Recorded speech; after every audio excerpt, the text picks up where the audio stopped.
Bueno, bienvenidos todos de nuevo. Y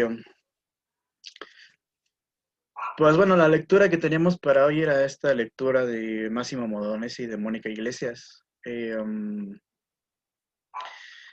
Y digamos un poco lo que siento yo que logra esta lectura es digamos, ampliar un poco la visión que ya vimos eh, digamos, en la perspectiva que leímos de Pablo Iglesias, ¿no? Su tesis de doctorado. Con él, pues nos quedamos con esta parte más bien europea, ¿no? De los movimientos sociales. Y aunque obviamente Pablo también se alimenta de perspectivas latinoamericanas, pero es mucho más la perspectiva europea, ¿no? Que él maneja. Entonces, bueno, en ese sentido, pues Máximo y Mónica, un poco lo que nos presentan es la perspectiva o más bien eh, la visión de cómo está la teoría de los movimientos sociales en Latinoamérica, ¿no? O sea, cuál es su situación actual. Y un poco la visión que ellos tienen es, si quieren ustedes, pesimista, ¿no? Que realmente no se ha podido profundizar en la cuestión de los movimientos sociales en Latinoamérica. O sea, no hay una teoría latinoamericana de los movimientos sociales, ¿no? No se ha podido construir una teoría latinoamericana de los movimientos sociales como tal. Y digamos, pues a través, digamos, de esta falta, ellos, a pesar de eso, tratan de construir, digamos, eh, ciertos fundamentos que están ahí presentes sin llegar todavía a constituir una teoría, ¿no? Pero que sin embargo son relevantes para entender nuestra propia realidad latinoamericana, ¿no? En cuanto a los movimientos sociales, ¿no? Por ejemplo, la territorialidad, la autonomía, la comunidad, etcétera, ¿no? Estos elementos que están ahí presentes. Entonces, bueno, pues me gustaría que entonces empiecen a participar, que me empiecen a dar sus comentarios, qué les pareció, qué no les gustó, están de acuerdo, o qué nuevas reflexiones, a qué nuevas reflexiones les invita esta lectura, ¿no? A mí me parece muy interesante cómo nos diferenciamos digamos, en términos de nuestra propia realidad latinoamericana, de los movimientos sociales que pueda haber en otros lugares, ¿no? Eh, Creo que esa es la parte más interesante. Entonces, bueno, la compañera Andrea Ramírez levantó primero la mano, por favor. Sí, bueno, buenas tardes a todos. Este, bueno, para empezar, el autor habla de los cambios políticos y las luchas populares que se llevaron a cabo entre finales del siglo XX y principios del siglo XXI. Pasando de esta palabra la tuve que buscar porque no la entendí en el texto, que es subalternidad Mm.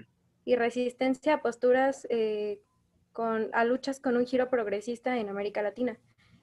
Y como no entendí la palabra, la googleé y encontré que el mismo autor tiene como un glosario Sí, o algo así de ciencias sociales y me gustó mucho porque así entonces pues puedo conceptualizar exactamente qué es lo que él me estaba diciendo, aunque es chistoso que no lo volvió a mencionar en todo el texto y ya me enojé, pero y bueno, entonces el autor se preguntaba si todas estas luchas, si el cambio realmente impulsó una transformación en las ciencias sociales y en los estudios de estos movimientos sociales en América Latina. Pero dice que si este crecimiento en toda esta teoría realmente existiera, tendría que crear conceptos que explicaran los movimientos sociales, los cuales o no ha habido o han sido insuficientes para explicarlos. Entonces, en la lectura, pues se dispone a analizar diferentes debates teóricos y estudios comparativos que fueron surgiendo según el impacto que tenían los movimientos. Algo que me gustó es que él dice que un movimiento fuerte y de mucha importancia impulsa la creación del conocimiento. Eh, y eso me gustó. Y también empezó a tomar o sea, empezó a mencionar los diferentes temas debatidos de otros autores.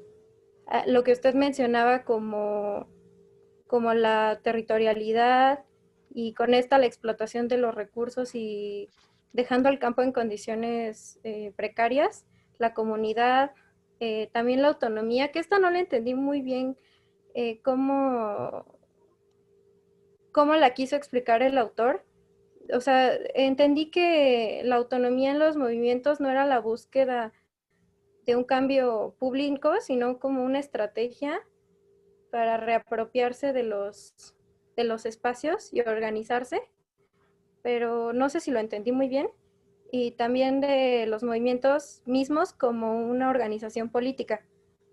Y, y bueno, al final pues da su reflexión de que con todos estos enfoques, este, o sea, que todos estos enfoques describen las tendencias teóricas en América Latina y también menciona los límites que tienen estos enfoques por lo heterogéneo de la región.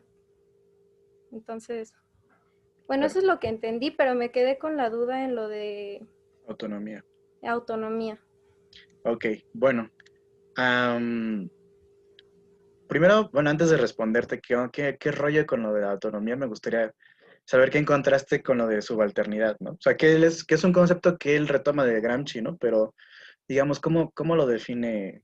¿Cómo lo encontraste que lo define? Ah, sí, me voy a regresar porque lo había encontrado, pero creo que cerré la pestaña. A ver. Sí, encontré que lo encontré en una página que dice conceptos.sociales.unam.mx y no sé si fue escrito por el profesor o fue o él contribuye a Al esto, diccionario. Ajá. ajá, al glosario, pero lo define como, dice, subalternidad, dominación y subordinación. La noción de subalternidad surge para dar cuenta de la condición subjetiva de subordinación en el contexto de la dominación capitalista. Sin embargo, Marx nunca usó la palabra subalterno, mientras que Engels, Lenin y Trotsky, para poner ejemplos representativos, la usaron con frecuencia en su territorio convencional referido a la subordinación derivada de una estratificación jerárquica, principalmente en relación con los oficiales del ejército y eventualmente a los funcionarios en la administración pública. La noción de subalternidad adquiere por primera vez densidad teórica, iniciativa de Antonio Gramsci, ¿sí lo pronuncié bien? Sí, En relación con sus reflexiones sobre la hegemonía en sus cuadernos de la cárcel, en el afán de encontrar un correlato conceptual de la alienación en el terreno, está medio complicado ahorita lo de entender, explicamos. Ajá. ajá, de la alienación en el terreno superestructural, el equivalente sociopolítico en el plano de la dominación de lo que ésta indica en el plano socioeconómico, el despojo relativo de la calidad subjetiva por medio de la subordinación. Ok, bueno. Si quieren Am, les paso el link porque es mucho más, o sea, leí solamente el párrafo que me hizo entender el concepto, pero sí es como un escrito como de 12 cuartillas. sí, sí puedes, pásanoslo, ¿no? Porfa, Ahorita les para paso el que link. lo revisen. Sí. Sí, como les mencionaba, ¿no? O sea, realmente este concepto de subalternidad ha tenido distintos usos, pero el uso que Máximo y Mónica le dan en este texto va un poco por la línea esta que nos comenta la compañera Andrea, ¿no? O sea, es retomado del propio marco teórico gramsciano, ¿no? Y que trata de explicar un poco esta idea de que los subalternos, digamos, aquellos que están dominados dentro del sistema capitalista, no solamente están dominados en términos estructurales, sino subjetivos, superestructurales en este sentido, ¿no? Es decir, y este es uno de los fundamentos de la teoría de Gramsci, es decir, la dominación no solamente es una dominación estructural de te domino económicamente, te domino militarmente, etcétera, ¿no? Todos esos medios de coerción que pueda haber, digamos, de doblegar a otro sujeto, ¿no? Más bien, aquí la subalternidad en términos subjetivos quiere decir aquella dominación en la que estos sujetos que están sujetados, por decirlo de alguna forma, están dominados, eh, lo están a partir de términos subjetivos, es decir, no de cuestiones estructurales de que si son más pobres o de que si no tienen los medios de producción o que si no tienen un ejército que los defienda o las defienda o fuerza, etcétera, etcétera, No, sino más bien en términos de que cómo ellos entienden el mundo, cómo ellos comprenden su propia, su propio lugar en el mundo, está determinado también, a su vez, por las clases dirigentes. Es decir, nosotros, o un poco lo que explicaría Gramsci, ¿no? Es que, digamos, aquellos agentes dominados, subalternos, no es nada más que sean pobres y por eso son dominados, sino que también están dominados en la parte mental o en la parte intelectual, en la parte moral. Sus valores no representan sus propios intereses, sino que sus valores representan los intereses de las clases dominantes, ¿no? Y por eso entonces de repente, por ahí hay gente que vive debajo de un puente pero vota por el PAN, ¿no? O sea, este tipo de cuestiones como, o sea, ¿por qué si tus intereses no van de acuerdo de acuerdo a tu propia ideología, cuál es la razón de esto, ¿no? Pues porque hay una dominación intelectual de valores, moral, ¿no? Hegemónica en este sentido. Y no solo estructural, sino más bien superestructural. Entonces, esa sería la línea en la que Máximo y Mónica, digamos, retoman este concepto de lo subalterno, ¿no? Entonces, en realidad, todas estas luchas de los movimientos sociales son luchas por dejar de ser subalternos en términos ideológicos, ¿no? Por constituirse como con identidades propias que supere, digamos, la propia dominación intelectual o ideológica, ¿no? Eh, por ahí creo recordar que hay una parte donde le explica, donde dice algo así como, no es nada más que los sujetos, o que más bien que las identidades de los sujetos que participan en los movimientos sociales se constituye a partir de algo que les falta, ¿no? De una carencia o de un reclamo, ¿no?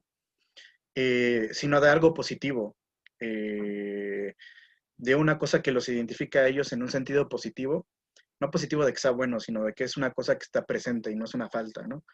Eh, um, por ejemplo, no sé, este tipo de identidades como el de las feministas, ¿no? Que no nada más se constituye a partir de la cuestión de que no tenemos ciertos derechos, ¿no? De que no podemos disfrutar de ciertas cosas, sino más bien también en la cuestión de afirmación de ellas mismas. No es nada más nos falta algo, sino nosotras somos algo, ¿no? Y queremos afirmarnos como una cosa diferente a lo que han dicho de nosotras durante mucho tiempo, ¿no? Entonces ahí está esta parte de la afirmación. Cuando llega la afirmación, entonces se supera esta cuestión subalterna.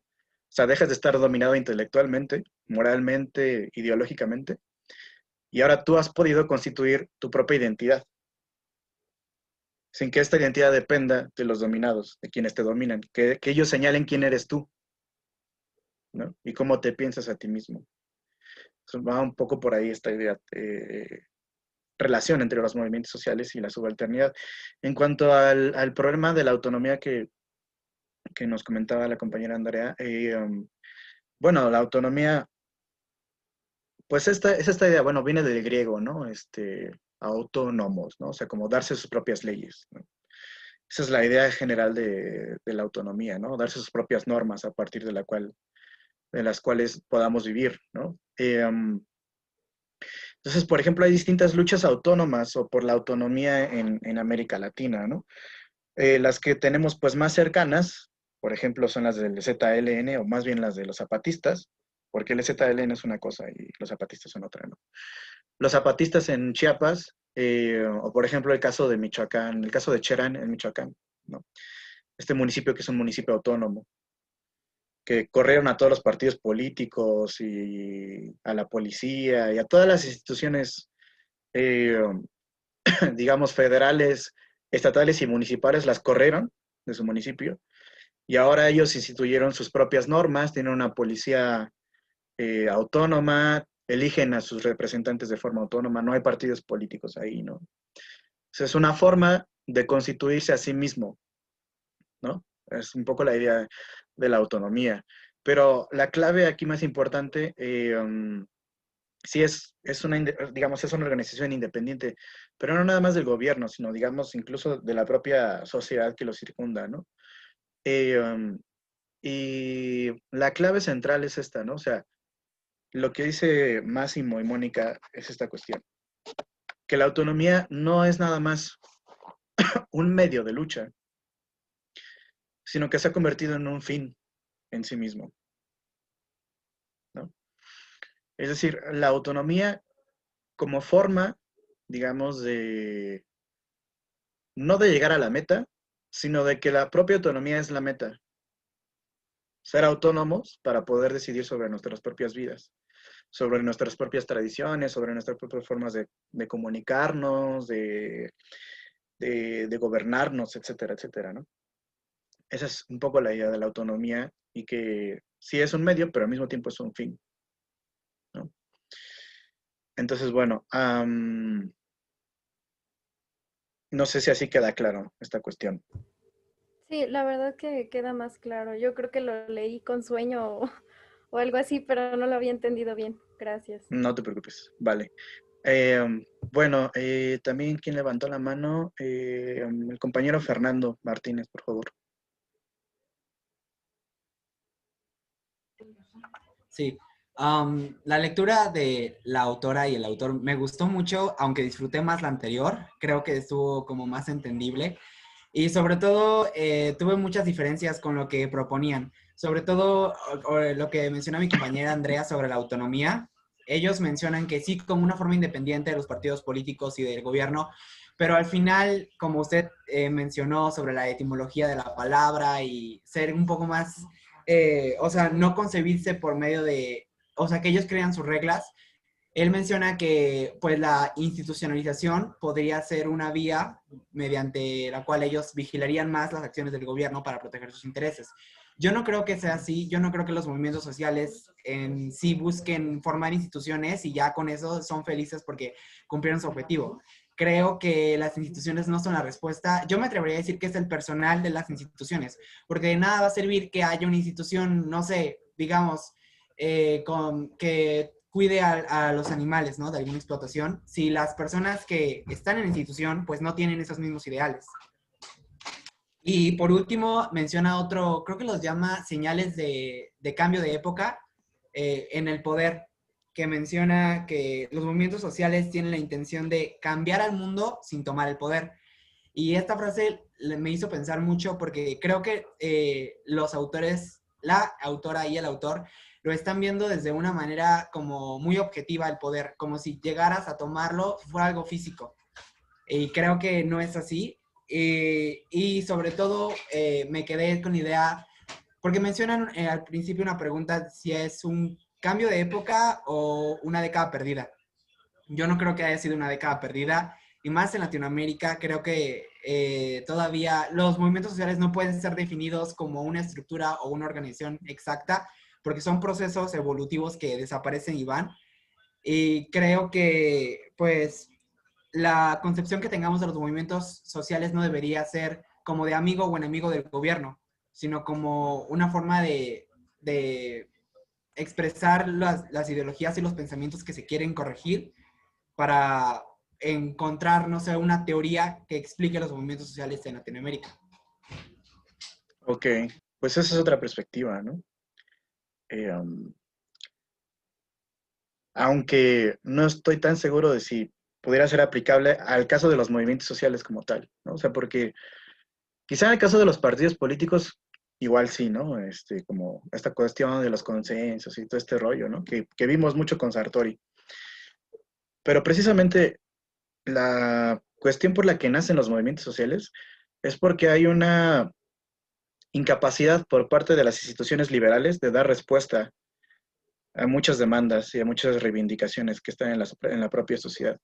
Entonces, por eso los movimientos sociales son en sí, eh, para la mayoría de los teóricos de los movimientos sociales, son formas de contención con el Estado y por ende con los diferentes gobiernos, ¿no? Esa es un poco la idea, ¿no? Tanto, creo yo, de todos los autores que vimos con Pablo Iglesias y de estos autores, ¿no? Incluso de Lorenzo von Stein. Yo alguna vez, gracias al doctor Sanabria, no sé si conocen al doctor Sanabria, pero yo alguna vez, es de la FES Acatlán, y alguna vez iba a escribir un articulillo con él, pero sobre Lorenzo von Stein y sobre los movimientos sociales, porque se acuerdan de la lectura de Pablo Iglesias, que precisamente fue Lorenzo von Stein quien por primera vez definió un movimiento social, ¿no? Eh, pero no había muchos textos en español de Lorenzo von Stein, casi todos estaban en alemán. Y pues yo en esa época apenas estaba así como aprendiendo el alemán, entonces dije, ¿sabe qué, profe? Pues escribir artículos sobre otra cosa, pero no hay información a la que yo pueda acceder ahorita, ¿no? Sobre Lorenzo von Stein. Entonces, lo menciono porque Lorenzo von Stein lo que dice sobre los movimientos sociales desde una perspectiva hegeliana, porque él era hegeliano, es que los movimientos sociales funcionan como una dialéctica como un proceso dialéctico entre el propio desarrollo de la sociedad y el Estado. O sea, hace falta movimientos sociales que se enfrenten como antítesis al Estado, y de esta síntesis que es el Estado y de esta antítesis que son los movimientos sociales, surja una nueva síntesis, ¿no? Pero tiene que ser un conflicto, ¿no? En ese sentido. Entonces, desde Lorenzo von Stein los movimientos sociales se ven como conflicto, ¿no? Aunque bueno, sería interesante ver si es posible verlos desde otra perspectiva, ¿no? Y bueno, también es que mencionaste otra cosa, ¿no? Sobre la propia institucionalización de los movimientos sociales, ¿no? Es que un poco lo que discuten Máximo Modones y Mónica, es que entre los distintos movimientos sociales que hay en Latinoamérica, ha habido algunos que han tendido a la institucionalización, ha habido otros que buscan precisamente la desinstitucionalización, ¿no? Y vemos, creo que hay ejemplos muy claros. Por ejemplo, los zapatistas, ¿no?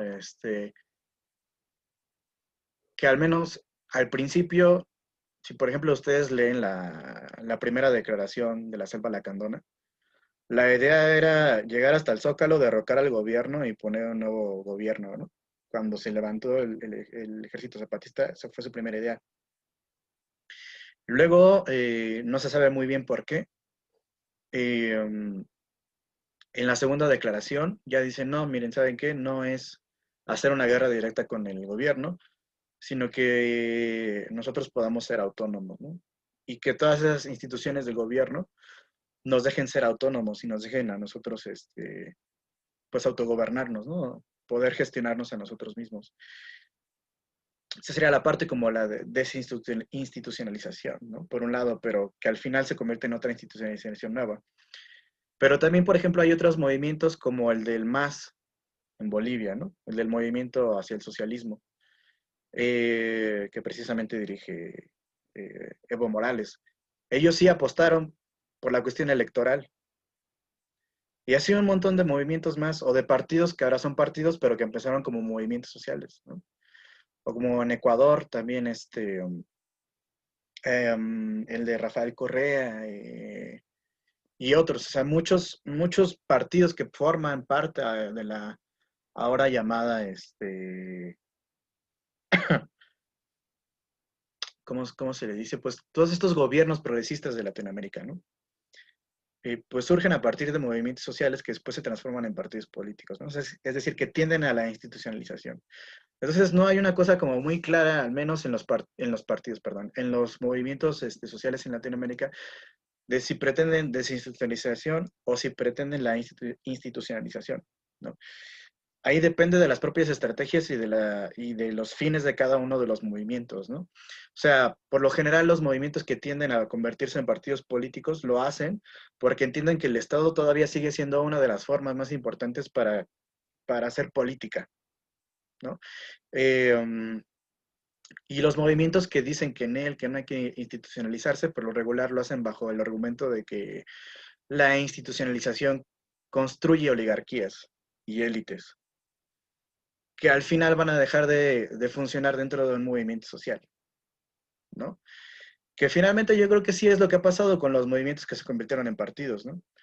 No sé si ustedes han escuchado esta famosa ley, la ley de la oligarquía de Robert Michels, que lo que dice es que todos los partidos, por el hecho de ser organizaciones o de organizarse, tienen a la oligarquía. Cuando uno dice organización, dice oligarquía. Esa sería como la ley de hierro de Michels, ¿no? Pues cualquier forma de organización tiende a constituir una élite que se va a convertir en una oligarquía, ¿no? Y entonces toda esa representación que a los movimientos sociales les interesa, gracias a mí, eh,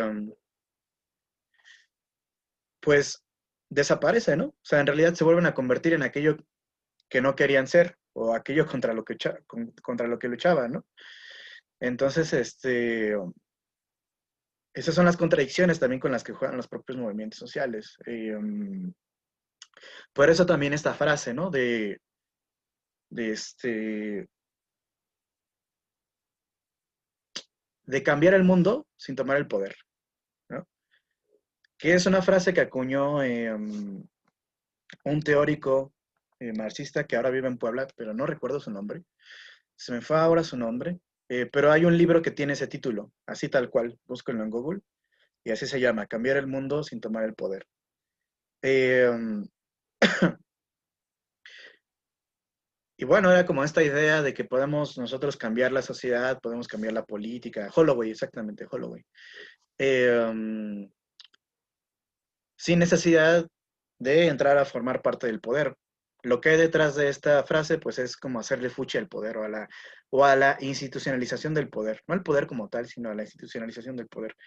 Porque ellos, o se entendería a partir de esta frase que el poder corrompe, ¿no? O sea, que es como cuando a Zapata le dijeron, ¿no? Que se sentara en la silla presidencial y dijo, no, esa cosa está embrujada. Yo no me siento ahí porque me voy a volver no sé qué, ¿no? Es un poco esa idea también, ¿no?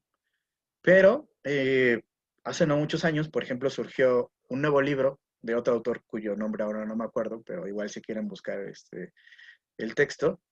El texto se llama, en referencia a este título del libro de Holloway, se llama Tomar el poder sin cambiar el mundo. y y es precisamente una crítica a todos los gobiernos progresistas de América Latina. Y es como un poco sintetizado lo que dice es, o sea, todos estos cuates, todos estos movimientos que luego devinieron en partidos políticos, pues tenían el objetivo de cambiar el mundo, ¿no? Y luego cuando llegaron al mundo, perdón, cuando llegaron al gobierno, no transformaron el mundo, lo dejaron casi igual, ¿no? Y esa es la crítica que le hace este autor. O sea, que realmente los gobiernos progresistas han cambiado muy poco la realidad política y social. Hay otro libro eh, que escribe Máximo, junto con otros, no recuerdo ahorita el nombre de los otros, déjenme buscarlo para decirles cómo se llama, que es muy bueno porque creo que les va a ser útil para aquellos que vayan a hablar de estos países donde están que vayan a exponer, ¿no? Sobre los países que están, donde están los gobiernos progresistas. Es un muy buen libro, creo que explica muy bien cuáles son los límites de estos gobiernos progresistas. Se llama Los gobiernos progresistas latinoamericanos del siglo XXI, ensayos de interpretación histórica. Y bueno, lo escribe Frank, tiene un apellido medio raro, Gaudí-Schauth, Jeffrey Weber y Máximo Modonesi. Está en la página del propio Máximo si lo quieren buscar. Y si no mal recuerdo, hablan de Venezuela, hablan de Argentina, hablan de Brasil, hablan de Bolivia, hablan de Ecuador, y hacen una crítica muy fuerte a los gobiernos progresistas, ¿no? Diciendo que realmente no han cambiado mucho. O sea, que sí han cambiado algunas cosillas, pero ese gran cambio que se planteaba realmente no llegó, ¿no? Y me parece además también muy interesante la crítica porque es una crítica desde la izquierda, ¿no? Eh, no es una crítica de esa facilona de la derecha de que son comunistas y por eso viven pobres, ¿no? Sino más bien creo que es una autocrítica por parte de la izquierda de qué fue lo que hicimos mal eh, en estos gobiernos progresistas, ¿no? Y que realmente un poco a la conclusión a la que se puede llegar es que parece que sí, que los gobiernos, al menos los gobiernos de cada uno de los estados, tienen límites muy importantes para poder transformar la sociedad. Y que la sociedad y la política no se puede transformar desde el Estado.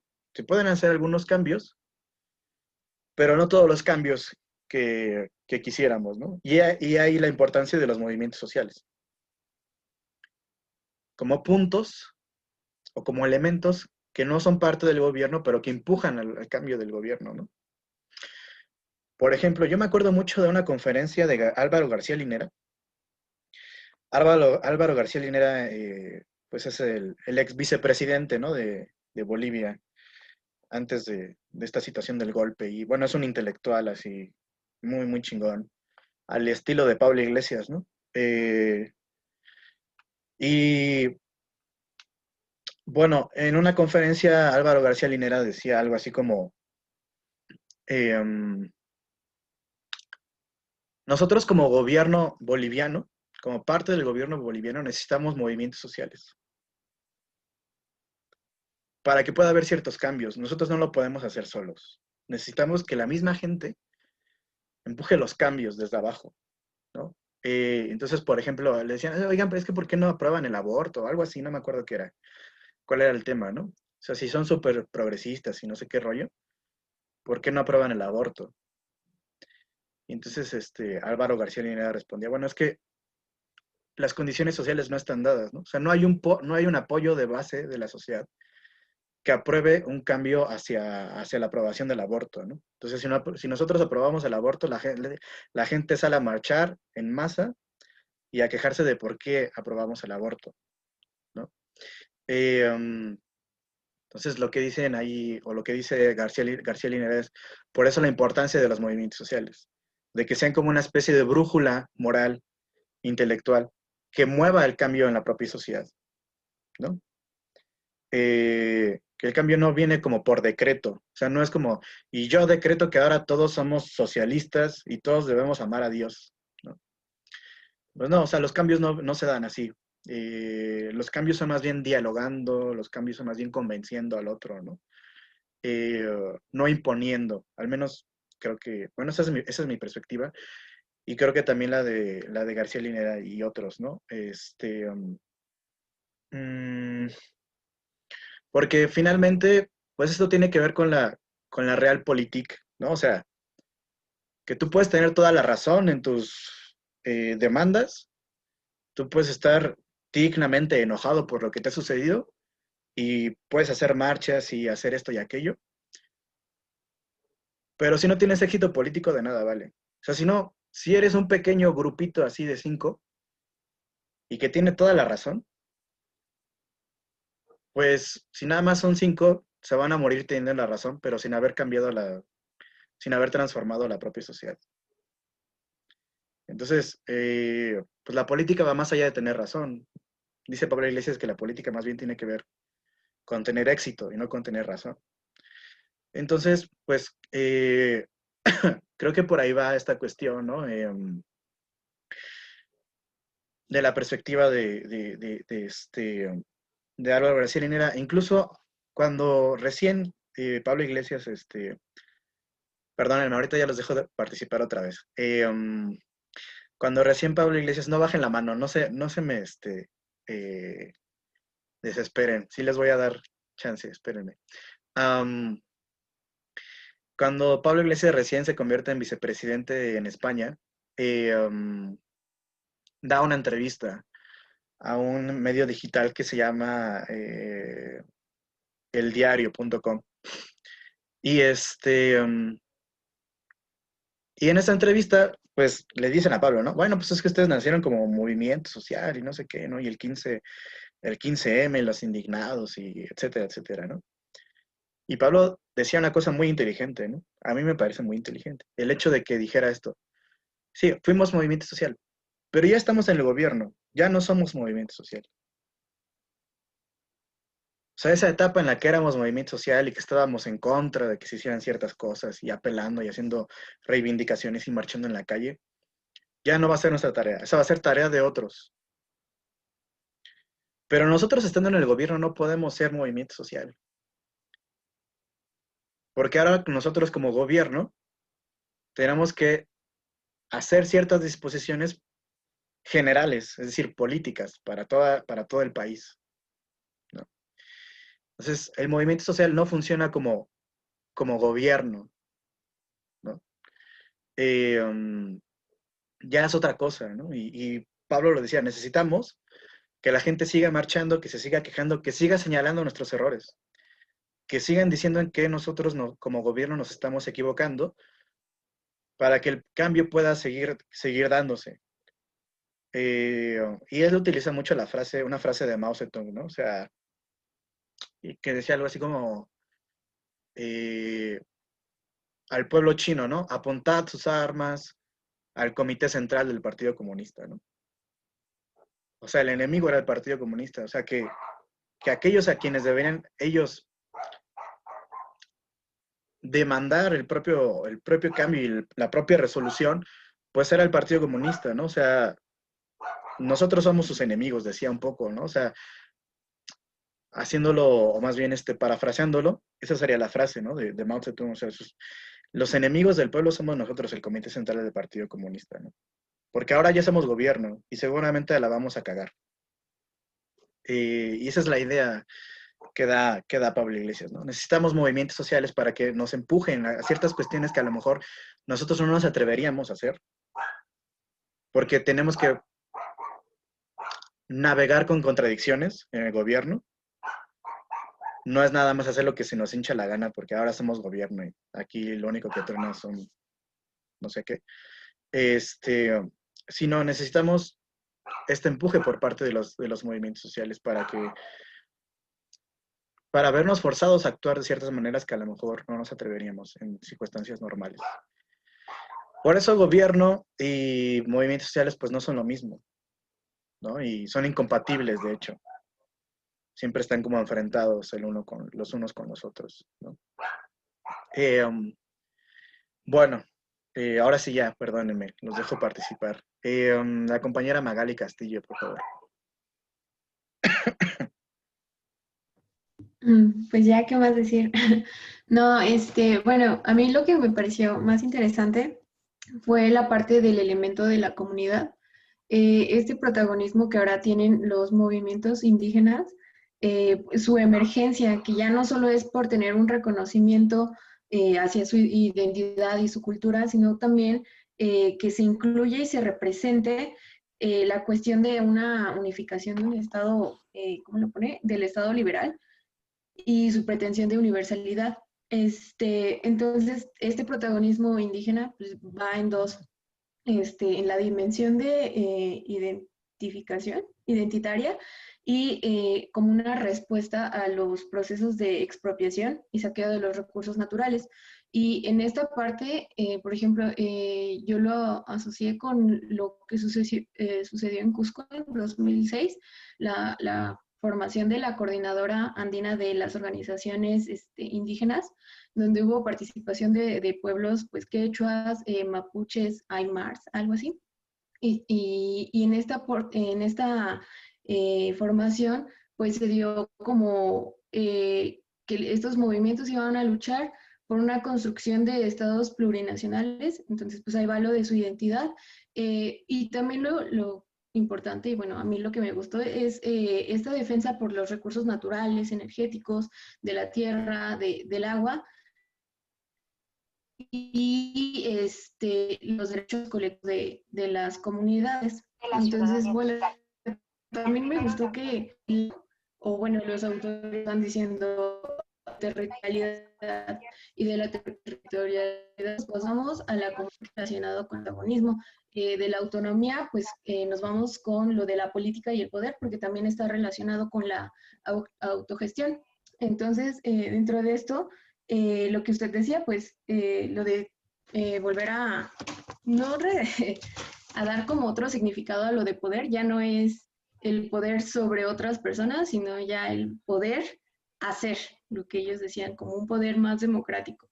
Y bueno, dentro de esto te decía que había prácticas ya más igualitarias y fraternas expresadas en los foros y, por ejemplo, lo vuelvo a hilar con esto de la coordinadora andina.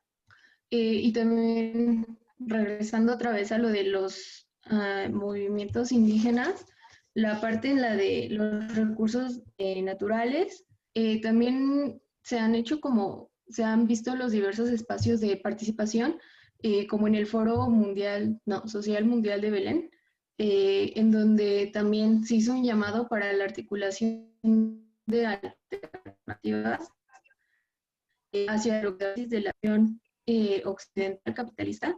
Y pues ya te decían esto, sus ejes movilizadores eran lo de otra vez la tierra del agua, las decisiones colectivas sobre la producción, mercados y economía, y también la descolonización de ciencias y tecnologías. Y bueno, esto fue lo que a mí me pareció interesante de la lectura.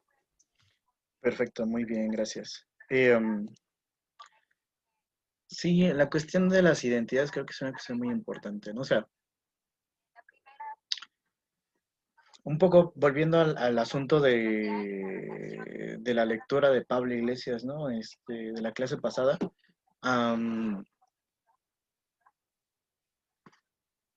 Uno de los temas centrales, pues, era el cambio de la identidad de los miembros o de los sujetos que participaban en los movimientos sociales, ¿no? Se entendía que ya no era la clase obrera, ¿no? La que principalmente formaba parte de los movimientos sociales, ¿no? Sino que ahora las identidades se habían diversificado, ¿no? Y había feministas, ecologistas, y en nuestro caso, bueno, en el caso que nos presenta Máximo y Mónica, pues es el caso de los indígenas también como una identidad nueva, ¿no? Que forma parte de las propias demandas de los movimientos sociales, ¿no? Que es importante sobre todo en esta región, ¿no? En ciertos lugares más que en otros, ¿no? Yo creo que en México y Bolivia son de los lugares donde esto tiene mucho más repercusión, ¿no? Sobre todo en Bolivia, pues porque fue un movimiento social indígena el que llevó a Evo Morales al gobierno, ¿no? de Bolivia. A diferencia, por ejemplo, de AMLO, que AMLO es súper liberal y no se identifica por ejemplo, con estas cuestiones indígenas, aunque haga rillitos y todo este rollo, y le pida permiso a la madre naturaleza y no sé qué, pues realmente él no tiene una identificación con la indígena, para nada, ¿no? Pero sin embargo lo utiliza como forma de legitimación, ¿no? de su propio poder. Entonces, pero Evo Morales, de hecho, él es un indígena aymara. Fue otra cuestión diferente, ¿no? Aunque también hay que señalar, y creo que este libro que les recomendé de Máximo, de los gobiernos progresistas en Latinoamérica, les va a ser muy útil al respecto porque van a entender, o sea, van a dar cuenta de los errores que se cometieron allá y van a decir, ah, no manches, esto se parece mucho a lo que está pasando en México. Y una de estas cuestiones es la idea de que solo aquellos que están en el gobierno representan a la izquierda, ¿no? AMLO es la izquierda y más allá de él no hay nada. Más a la izquierda de él no hay nada, ¿no? Y una cosa similar sucedió en Bolivia y en Venezuela y en Ecuador y etcétera, etcétera, ¿no? O sea, que aquellos partidos de izquierda que llegaban al poder decían, nosotros somos la izquierda y no hay más izquierda que nosotros. Y bueno, esto no es así porque en Bolivia hay muchos otros movimientos de izquierda y movimientos de indígenas también que estuvieron en contra de las propias políticas del gobierno de Evo Morales, ¿no? En algún momento. Por ejemplo, el texto habla mucho de estos gobiernos progresistas como gobiernos neoextractivistas, ¿no? Decir que ahora están, a partir de las propias dinámicas del capitalismo, estos gobiernos progresistas, porque no son comunistas ni todos esos rollos, ¿no? O sea, sigue habiendo propiedad privada en Bolivia y en Venezuela y en todos estos lugares, ¿no? Eh, digamos, estos gobiernos a partir de estas dinámicas capitalistas que les exigen la competencia internacional, pues se convirtieron en extractivistas de sus propios recursos naturales. Y entonces los propios gobiernos progresistas se dedicaron a expropiar, por ejemplo, ciertos terrenos donde había, por ejemplo, materia prima, no sé, petrolera o minera o de otras cuestiones que ellos necesitaban para poder mantener sus propios gobiernos, ¿no? Que eran gobiernos, sobre todo, que dependían de entradas financieras importantes para poder cumplir con sus, pues, con estas políticas de ayuda a los más pobres, ¿no? Entonces, pues si queremos ayudar a los más pobres, pues tenemos que aquí construir una refinería, ¿no? Si les suena conocido, pues ya sabrán por qué, ¿no? Pero esto ya lo hicieron estos gobiernos progresistas de América Latina. Entonces no es una cosa nueva que nos esté pasando a nosotros, ¿no? Convendría, si queremos entender el gobierno de AMLO, convendría estudiar los gobiernos progresistas en Latinoamérica, ¿no? Para ver qué errores cometieron y qué errores puede cometer AMLO, ¿no? Si sigue el mismo camino que ellos siguieron. Entonces, en este sentido, pues también, digamos, están despojando a ciertas comunidades indígenas de sus territorios con la idea de que, bueno, sí, o sea, son tus territorios sagrados y lo que quieras, pero ahí hay petróleo. Y si queremos seguir compitiendo en el ámbito internacional, necesitamos sacar ese petróleo de ahí. Y nos vale madre estas cuestiones sagradas y esos rollos, ¿no? Sacamos y cosas de estas, ¿no? Entonces, es la propia dinámica del capitalismo, del que no se han salido a ninguno de estos gobiernos progresistas, pues los que los obligan a hacer ese tipo de cosas, ¿no? Por más que se digan que socialistas del siglo XXI y todo esto, pues son socialdemócratas, no han pasado de ser socialdemócratas, ¿no? Igual que Pablo Iglesias, igual que García Linera, y con todo lo que me guste Pablo Iglesias, eh, me parece que sigue siendo un discurso bastante tibio, el de Podemos, ¿no? Y limitado, ¿no? En este aspecto. Entonces, bueno, esa sería un poco la reflexión que me sacaste con lo que comentaste. Bueno, el compañero Diego Alejandro, por favor.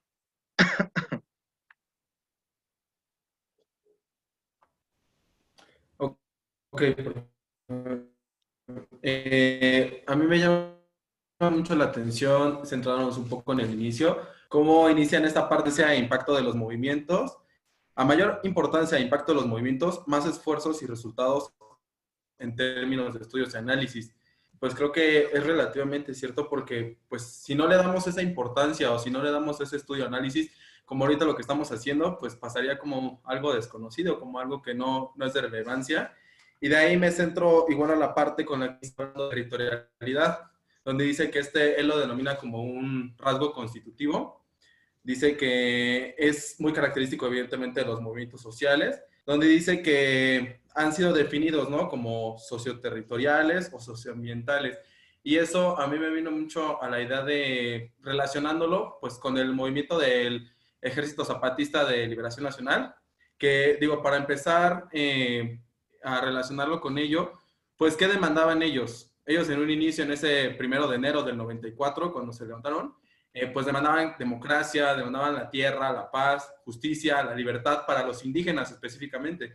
Estos eran pues, comandados, ¿no? Como sabemos por el famoso comandante Marcos, ¿no? Algo que me llama la atención de esto, pues es también el contexto histórico que estaba pasando México. Digo, no hay que olvidarnos que pues en ese entonces todavía estaba Carlos Salinas, recién impuesto el famoso neoliberalismo que fue con Miguel de la Madrid y que ahorita siguió teniendo las mismas ideas con Salinas. Creo que algo que juega muy importante, ya lo mencionaban, es la cuestión de, pues México se le denomina, como se le dice, ¿no? Que es pluricultural, es igual se conforma de muchas culturas que a la vez lo importante es que no pierdan ese rasgo, ¿no? Esa distinción. Como conocemos, no sé cuántos dialectos o idiomas hablan en México, supongo que son muchos, y más en esa región del sur. Y es interesante verlo porque, por ejemplo, yo cuando me adentré un poco más a estudiar este aspecto del zapatista, del ejército zapatista, pues en cualquier lado que veías donde eran territorios, veías letreros como de aquí el pueblo manda y el gobierno obedece. Y era como de, wow, o sea, me llama mucho la atención. También sus comités donde se reunían, que ellos les llamaban caracoles. Y evidentemente, planteando un poco al tema que usted relacionaba con Pablo Iglesias y esa figura del líder, pues todos identificamos, decimos ejército zapatista, ¿qué identificamos? Pues un pasamontañas, a su comandante Marcos con su pipa. Creo que son símbolos o rasgos que nos hacen identificar a este movimiento, ¿no? Y que evidentemente no pase desapercibido. Yo considero que se tomara en cuenta a las comunidades indígenas. No hay que perder de vista a Carlos Salinas, era un hombre visionario en el aspecto de importar más exportación, se le pueden nomar los hombres que son los tecnócratas.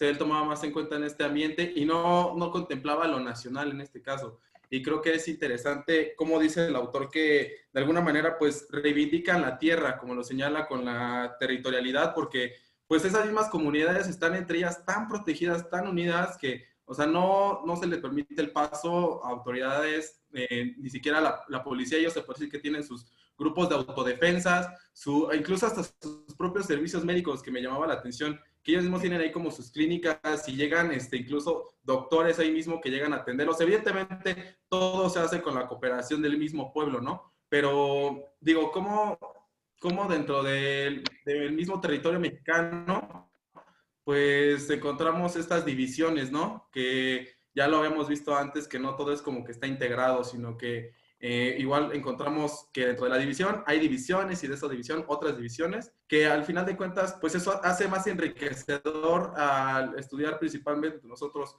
estudiosos de las ciencias sociales, determinarnos a conocer un poco más estos movimientos y cómo de verdad dentro de esa, si lo queremos ver, minoría a comparación de todo el territorio nacional, sí influyen y sí de alguna manera el gobierno empezó a tomarlos un poco más en cuenta y ahora pues gracias a lo que dice en la introducción, ¿no? Que si de alguna manera no se empieza a estudiar ello, pues pasa desapercibido. Creo que esa sería como mi interpretación. Muchas gracias. Muy completa tu perspectiva, ¿no? Hiciste que me acordara de un artículo que escribió Pablo, precisamente sobre el EZLN. Si hay alguien aquí que ama a Pablo Iglesias, bueno, Pablo Iglesias también tiene tiene su amorcito. ¿Y a qué no adivinan quién es el amorcito de Pablo Iglesias? Pues el subcomandante Marcos. Es un gran admirador del subcomandante Marcos, Pablo Iglesias. Y tiene un artículo que se llama Los indios que invadieron Europa. Y es sobre el EZLN y la influencia que ha tenido el EZLN en los movimientos europeos en general, ¿no? De hecho, su tesis doctoral, pues está planteada en un movimiento italiano, que es el de los Tutte Bianchi, algo así creo que se llamaba, que es el de los monos blancos en español. Y los monos blancos son un movimiento social inspirado en el EZLN en Italia. Entonces, él en este artículo, bueno, Irene Montero, pues también, ¿no? Supongo que la querrá un poquito, pero creo que está más enamorado del subcomandante Marcos. Y se nota esta influencia, ¿no? del EZLN en Europa, en Podemos incluso. Cuando Pablo Iglesias viene a México, porque él estuvo estudiando en la UNAM, se echó como creo que un año, un rollo así de intercambio acá en la UNAM. Y él se fue a andar ahí pues por las propias comunidades zapatistas y ahí aprendió un montón, ¿no? Y se ve toda esta influencia, ¿no? Él dice, bueno, es que el subcomandante Marcos tiene una capacidad comunicativa se escribe como Los Ángeles, así dice él, así dice, ¿eh? Entonces, pues es a partir de esta inspiración como comunicativa que él ve en el Marcos, que él también dice, bueno, o sea, la comunicación tiene una cuestión, es una cuestión central para la política, ¿no? Y por eso después él se mete a hacer su máster en comunicación y este rollo, ¿no? Entonces, bueno, sí hay ahí una conexión, ¿no? Que aunque pareciera que no la hay, sí hay una conexión ahí importante de la influencia de los movimientos sociales en Europa, sobre todo del ZLN, ¿no? Eh, y la cuestión de los liderazgos, aunque eh, creo que cabría hacer una pequeña corrección, ¿no? Sí, al exterior el subcomandante Marcos era el que dirigía o el portavoz, digamos, del ZLN, ¿no? Pero al interior, pues el subcomandante Marcos pues, es un domás, ¿no? De un montón de personajes que también son importantes ahí, ¿no? Y de la propia autogestión. O sea, los zapatistas, una de las cosas por las que se ponen pasamontañas es porque no querían que se construyera un símbolo centralizado en una persona, ¿no? Que fuera una imagen Profe, como pero la yo del tengo un Che. comentario. Ajá, dime. Según tengo entendido, bueno, eso lo recuerdo porque este tema salió hablándolo con mi amigo Alfredo, porque él vivió un tiempo ahí en Chiapas y me comentó que los territorios zapatistas, ellos decían que usaban un pasamontañas porque decían que si el gobierno no era capaz de darles la cara, que evidentemente ellos tampoco También. lo iban a hacer, era como una muestra de rebeldía ante ello. O sea, era como eso lo que yo tengo entendido, lo que él me comentó. Sí, sí, sí, también, también. O sea, hay distintas cuestiones por las del uso del pasamontañas, ¿no? Esa es una, pero otra es esta, ¿no? O sea, de no generar un icono tipo Che Guevara o tipo Fidel Castro, etcétera, porque ellos estaban muy en contra de esta centralización, eh, digamos, del liderazgo como la figura que dice a dónde se dirige, ¿no? Porque si tenemos esta frase en mente, esta frase que ellos tienen, ¿no? De el mandar obedeciendo, pues ellos no pueden aceptar una figura que los mande sin obedecer. Todas las figuras, los líderes, los comandantes y subcomandantes, porque además el subcomandante Marcos, pues es eso, es un subcomandante, no es un comandante. Y hay comandantes en el propio ejército de Zapatista de Liberación Nacional, ¿no? Que están un rango arriba del propio subcomandante Marcos, ¿no? Entonces, en este sentido, los zapatistas más bien lo que pretenden es no volver a cometer los errores de la vieja izquierda, ¿no? De construir imágenes o símbolos a partir de personas tipo Stalin o Lenin o Trotsky o Fidel o etcétera, etcétera. No, en nosotros no hay un líder que lo centralice todo. Sí hay líderes que son más bien voceros, ¿no? Pero, pero ejercen precisamente este liderazgo a través de la vocería. Es decir, ellos simplemente son alguien que lleva la palabra, que ya es dicha por el propio pueblo, pero ellos no dicen la palabra por sí mismos, ¿no? O sea, no se mandan a sí mismos. Entonces, esa es una idea central del ZLN, ¿no? Yo una vez dije algo así en una clase con Alejandro de la Peña y Alejandro se me quedó viendo así como, cállate, no digas eso, ¿no? Cuando hablaba del liderazgo del subcomandante Marcos se me quedó viendo feo, ¿no? Y le digo, bueno, o sea, sí el liderazgo, pero al exterior, ¿no? Y creo que esa es la propia,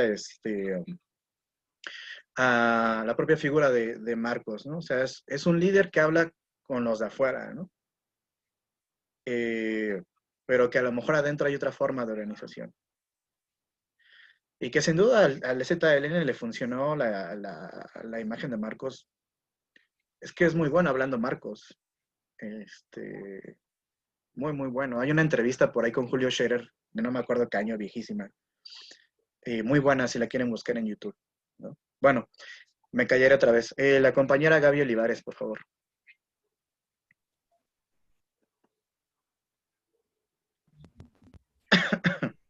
Ay, no se prendía mi micrófono. Ya, sí, eso de Julio Scherer, igual está interesante, pero ese autor no me gusta. Ajá, como que siempre se quiere, va bien presumidito, ¿no? Que yo anduve hablando con no sé quién y que cuando platiqué con Dios así que yo le dije que hiciera esto y así. Hay un libro que se llama Los Presidentes, ¿no? Y ese nos los dejaron leer. Y pues, bueno, ya. Con respecto a la lectura, me, me llamó mucho la atención el título de que decía que si era una transformación o una década perdida. Y yo, al igual que el compañero Fernando, concuerdo que pues no puede ser una década perdida porque hay, desde siempre América Latina se ha distinguido por tener movimientos sociales muy fuertes y muy, o sea, igual y no, como dice, no han sido lo suficientemente poderosos para lograr un cambio e incidir en muchas cosas, siempre están presentes, o sea, siempre están ahí. Y eso es lo que a mí pues me gusta de América, porque por ejemplo, pues ahorita lo que ha pasado en Chile y todo eso, bueno, yo he estudiado un poco acerca de eso, me parece que siempre un movimiento tarde o temprano va a lograr cosas, ¿no? Y yo sí creo que al igual que la autora, no sé si lo mencionó la autora o el autor, es una transformación de las ciencias sociales porque cada día hay más estudiosos que se dedican, no solamente latinoamericanos, sino de otros países, a hacer análisis de la acción colectiva y de todos estos movimientos. Y también me gustó la forma en la que abarca como es un artículo, o es un texto, de la territorialidad, eh, de cómo dice que están buscando, ¿cómo explicarlo? O sea, ya no ven al territorio como una vivienda o como un lugar para, no sé, para reivindicarlos, que es lo que antes buscaban, no sé, en la revolución y esos entonces, sino como para construir relaciones sociales ahí. O sea, que no nada más vean a la tierra desde una perspectiva marxista, como dice que les pueda dar, que les pueda generar, que todo eso, ¿no? Sino más bien ver a esta tierra como, pues sí, como una forma de convivencia y de relaciones sociales comunitarias. Y eso lo retoma en la parte de la comunidad, de que las comunidades indígenas, igual como lo decía la compañera Magali, se movilizan por todos estos procesos de privatización, porque pues les están, desde el periodo neoliberal y pues yo creo que desde mucho antes, ¿no?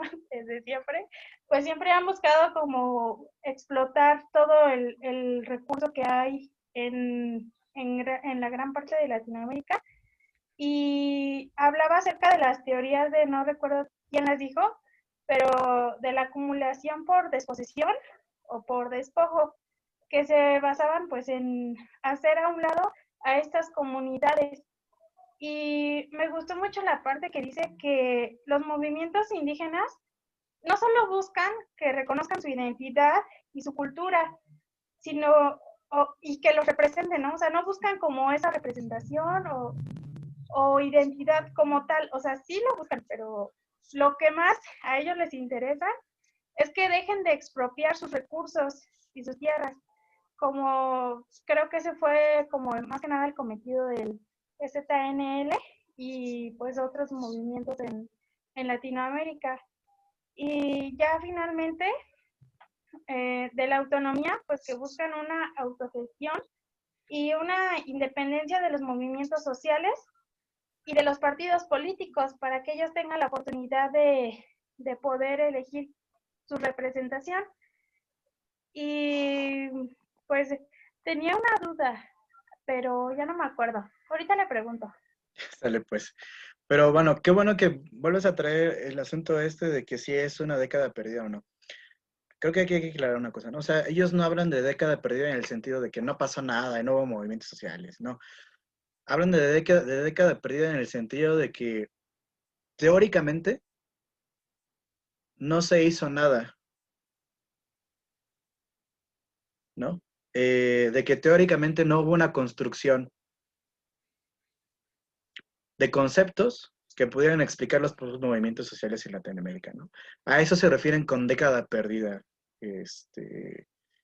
Em, no como que no haya habido movimientos sociales, ¿no? Sino que más bien que no hubo teoría que los explicara como tal. No hubo una construcción de una teoría latinoamericana de los movimientos sociales. Esa es más bien la idea, ¿no?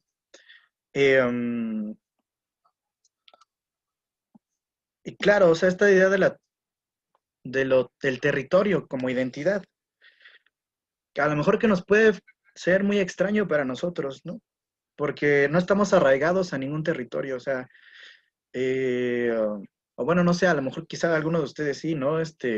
Dice, sí, yo soy tlalnepantlense a mucha honra o una cosa así. Pero digo, al menos yo, no sé cuántos de ustedes, eh, yo no me siento arraigado a Tlalnepantla y una identificación que yo diga, no, sí, o sea, Tlalnepantla, o sea, mi tierra, o sea, tierra de héroes y no, o sea, no. La verdad es que no. O Cuautitlán Izcalli o no sé de dónde sea, ¿no? No hay esa identificación, o sea, el territorio no forma parte de nuestra identidad. Y, sobre todo por las dinámicas en las que nosotros vivimos, ¿no? O sea, nos cambiamos de casa, nos movemos de aquí para allá, cuando se casen y tengan hijos, Dios no lo quiera, se tendrán que ir a vivir a otro lugar, eh, o a menos que se quieran hacer otro pisito arriba de la casa de sus papás, ¿no? Un cuartito ahí,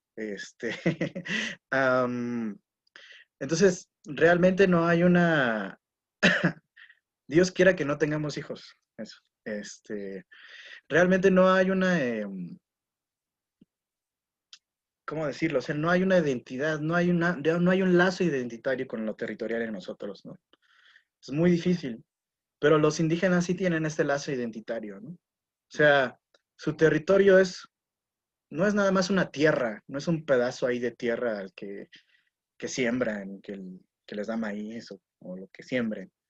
Eso es parte de su propia identidad, son lugares sagrados, son, por ejemplo, los bolivianos, o algunos indígenas bolivianos le llaman la Pachamama, ¿no? Como una figura de la propia madre que nos da vida a todos nosotros, ¿no? Y que en ese sentido no es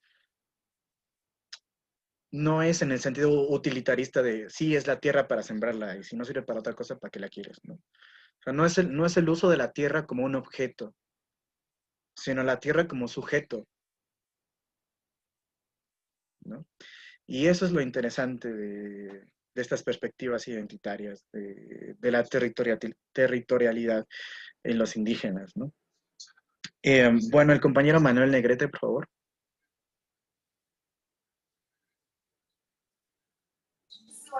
Sí, bueno, primero que nada, buenas tardes.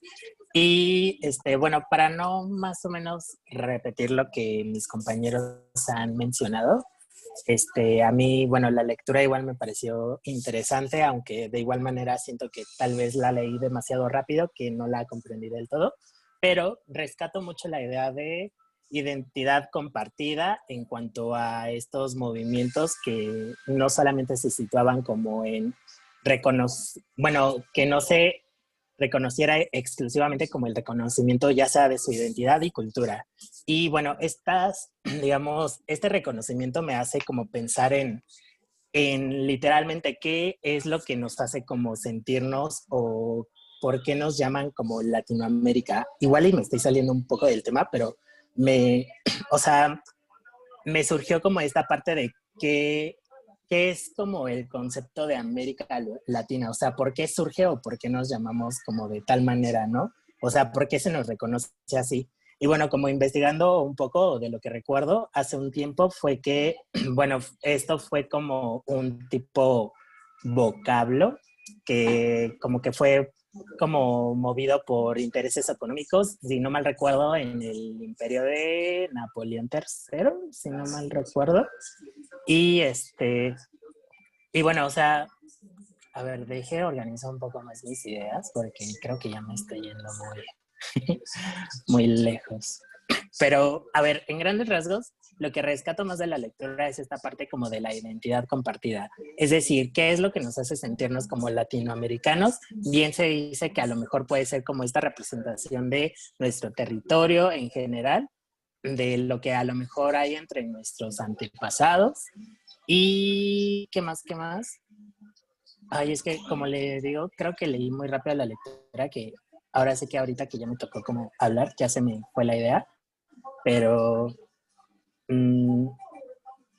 ay, no, ya se me fue la idea, perdón. Bueno, si quieres, ahorita, Pero a ahorita ver, no, ya retomamos se me contigo. ocurrió. Ok, a ver.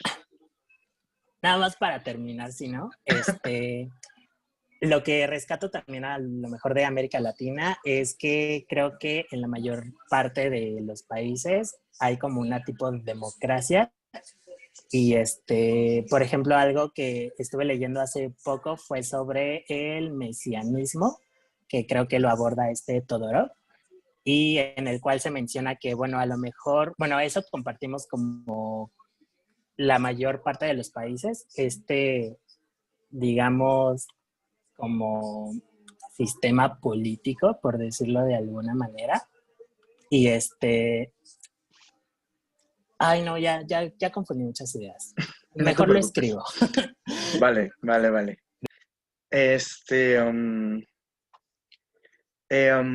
La compañera Brenda Infante, por favor. Sí, ¿No? buenas tardes. Hola. ¿Sí se escucha? Te escuchas un poco bajito, si puedes hablar un poco más fuerte. Ah, ¿ya? Ujú. Bueno, yo también concuerdo con esta idea de que los movimientos sociales son esta parte de bueno, que tienen que estar en confrontación o en disputa con los instrumentos, bueno, de institucionalización para los estados, como en la parte de la democracia, porque son justamente estos entes que propician el origen de las formas de construcción de relaciones sociales alternativas, ¿no? Y, por ejemplo, ya sea en cuanto a la vida, bueno, el estilo de vida, la salud, la vivienda, el autogobierno, como bien mencionaron mis compañeros sobre el ejército zapatista, y que, bueno, eh, sí debe estar como esta disputa marcada porque justamente son una resistencia defensiva contra el gobierno donde se encuentran conformados. Y me surgieron dos dudas en cuanto a la autonomía y decía que justamente cuando hay esta reapropiación del territorio eh, y la construcción de las alternativas sociales, hay una politización de lo cotidiano. Eso no me quedó muy claro. Y también sobre que el territorio y el barrio o la comunidad se convierten en un espacio privilegiado de subjetivación política. ¿Me lo puede explicar, por favor? Claro. En realidad, tus dos preguntas se relacionan. La cuestión de la vida cotidiana y de la autonomía van relacionados, ¿no?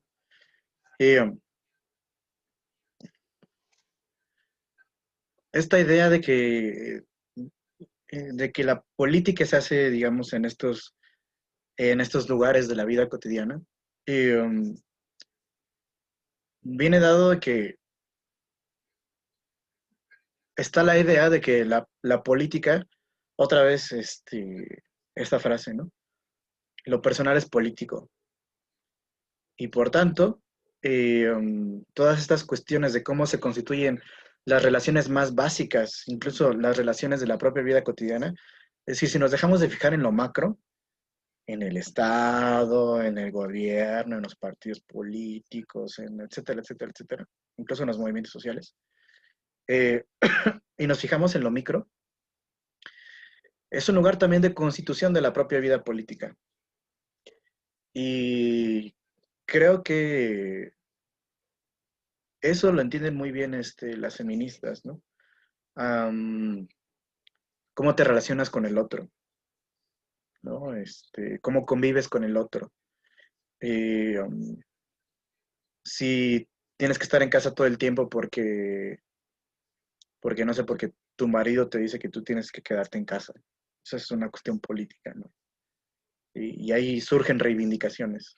Entonces, por eso, esta propia idea de la autonomía, es decir, de que vamos a autogestionarnos, de que ya no sea esta gran moral social esta gran moral de la sociedad la que nos diga cómo tenemos que actuar, cómo tenemos que desenvolvernos, quiénes somos nosotros, sino que a partir de la autonomía nosotros decidamos quiénes somos, pero no solamente en términos macros de somos el ZLM, ¿no? Sino quiénes somos nosotros en nuestra propia vida personal. Y que esa propia identidad que nos damos en la vida personal es construida en la propia vida cotidiana. Quiénes somos nosotros y cómo nos desenvolvemos con nosotros y con nuestra realidad. Pues por eso te decía que un poco van unidas estas dos partes, ¿no? La cuestión de los barrios, de cómo en los barrios también se construye la propia política, ¿no? O sea,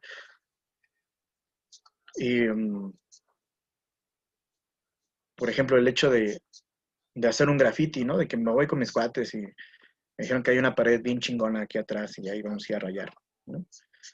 Entonces, vamos y rayamos y ponemos ahí muera el Estado, ¿no? O no sé, etcétera. Alguna reivindicación que haya podido surgir de una cuestión muy personal, ¿no? De experiencias personales. Yo, por ejemplo, por poner un ejemplo muy burdo, esta es una teoría que tengo de mí mismo. Cuando yo era muy chico, me acuerdo una vez que mi papá me dijo que yo no podía decir groserías, porque una vez se me salió decir una, ¿no? Y entonces él me dijo, porque él siempre decía groserías, ¿no? Entonces yo veía que él decía groserías y decía, pues ¿por qué yo no? Y una vez dije una grosería, ¿no? Y entonces, me regañó, yo tenía como 6 años, yo creo, una cosa así. Y me dijo, tú no, yo sí, pero tú no, ¿no? Y yo, ay, ¿por qué, no? Y desde ahí me empezó a surgir como toda esta cuestión de, sí, o sea, es como muy cagado, pero yo siento que desde ahí me empezó a surgir toda esta cuestión como de por qué hay que obedecer, de por qué hay que hacer estas cosas, de por qué, y cuestionarlo todo, ¿no? Digamos, a partir de una idea, de una experiencia personal, después a lo mejor, pues ahora, bueno, no, a lo mejor no, ahora yo soy profesor de clases en la UNAM y lo que quieran. Y entonces, pues yo vengo y les platico y les doy lecturas de Rojos y cosas así, ¿no? Y entonces, voy construyendo también, digamos, si ustedes se dejan, ¿no? Eso también depende, ¿no? Voy construyendo también este propio pensamiento de ustedes, ¿no? A partir de estas lecturas. Y voy dejando mi impronta a partir de mi propia experiencia personal. Y eso sucede con todos. Ustedes también han tenido experiencias personales, a partir de las cuales tienen un pensamiento, y luego influyen en otras personas a partir de ese pensamiento que han tenido, ¿no? Entonces, la vida cotidiana, perdón, tiene que ver con lo personal, con lo político, en ese aspecto, ¿no? De hecho, la ponencia que voy a dar mañana es precisamente sobre vida cotidiana, discurso político e identidad política, ¿no? Si quieren, por ejemplo, meterse más en el rollo de vida cotidiana, hay distintos autores, pero yo creo que 2 de los más importantes son Henri Lefebvre, un francés, para no variar, y Agnes Heller, una autora húngara que recién murió el año pasado, me parece.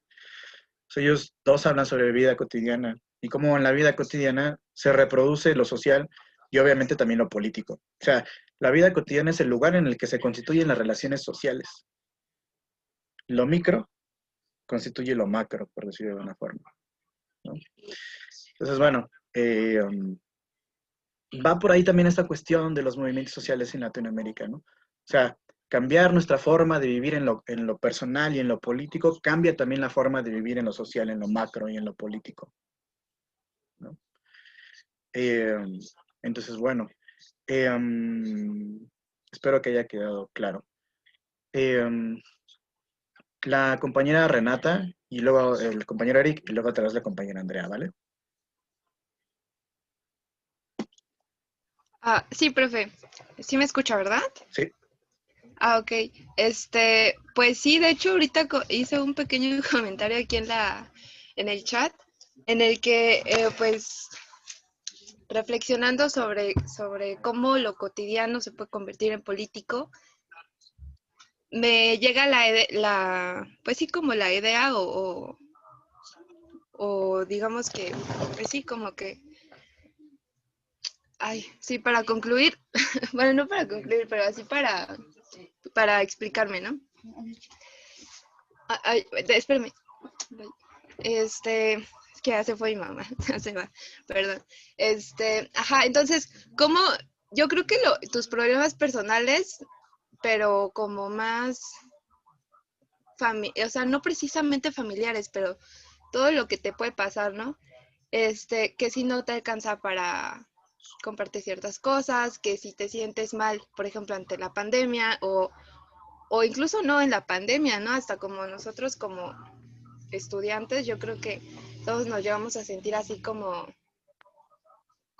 hartos de la rutina y de toda pues todos los pendientes y responsabilidades que tienes que hacer, ¿no? Porque es como una autopresión que te haces. Y bueno, eso en nada más una comunidad, la estudiantil, pero ya a nivel social, pues todos estos problemas personales se convierten en algo, bueno, sí, en problemas sociales, si ya los analizas en lo macro, y si no hubiera estos problemas sociales, pues yo creo y pienso que no, ni existiría más bien no tendría el porqué de existir la política, ¿no? O sea, ese es creo que una de las grandes funciones por las que nosotros como sociedad nos dejamos, pues no dominar, pero sí gobernar para que haya un cierto control. Entonces, esa era una idea. Y ya me acordé de la otra duda que tenía. Ahorita comentó, o sea, dijo sobre la década perdida, pero que no fue una década perdida en el sentido de que de que no se haya hecho nada, sino que no se hizo algo teórico, pero algo teórico como un pensamiento teórico, o como, eso no me quedó muy claro. Ok. Sí, o sea, que no se construyeron conceptos que pudieran explicar nuestra propia realidad latinoamericana, en relación, más bien con relación a los movimientos sociales, ¿no? O sea, que seguimos dependiendo de conceptos europeos y norteamericanos para explicarnos a nosotros mismos. Y pues nosotros somos diferentes, no somos como los europeos y no somos como los norteamericanos porque vivimos en un contexto diferente y tenemos culturas diferentes. Entonces, por tanto, necesitaríamos construir una propia teoría sobre los movimientos sociales. Y eso fue lo que no se hizo, según estos autores, ¿no? Ya, disculpe que ya para concluir, porque me faltó aportar otro comentario que quería hacer sobre lo que dijeron pues de la tierra, ¿no? De que pues muchas veces sí no vemos la tierra como, o sea, más que un sujeto, como algo a lo que te pertenece, o sea, más bien lo ves como algo material, ¿no? Como algo que puedes utilizar, pero yo creo que también estas comunidades indígenas o, pues, por ejemplo, el ZNL, lo ve así porque también, bueno, ahí sí no sé usted qué opine, pero yo creo que tienen tanto amor por su tierra porque como están pues un poco olvidados y distanciados pues de la ciudad, no sé. O, por ejemplo, usted comentaba, ¿no? Yo no es que ame Tlalnepantla, ¿no? No me siento así, pues así como que lo defienda a morir, ¿no? Mi tierra y así. Y yo pues tampoco, ¿no? O sea, es así como que incluso, pues sí, estaría más padre irme a otro lado, ¿no? Pero, o sea, creo que esta gente también es muy, como que muy arraigada a su tierra porque nace, vive y muere ahí, ¿no? Y es como siempre fue su, pues sí, su identidad, su vida, como su todo. Y ya, gracias. Gracias. Sí, ese es, también es otro de los elementos, ¿no? De por qué defienden tanto su tierra, o sea, eh, no tienen esa forma de vida que nosotros tenemos, ¿no? Y que no es que una sea mejor o que otra sea peor, ¿no? Eso creo que ya depende de cada quien.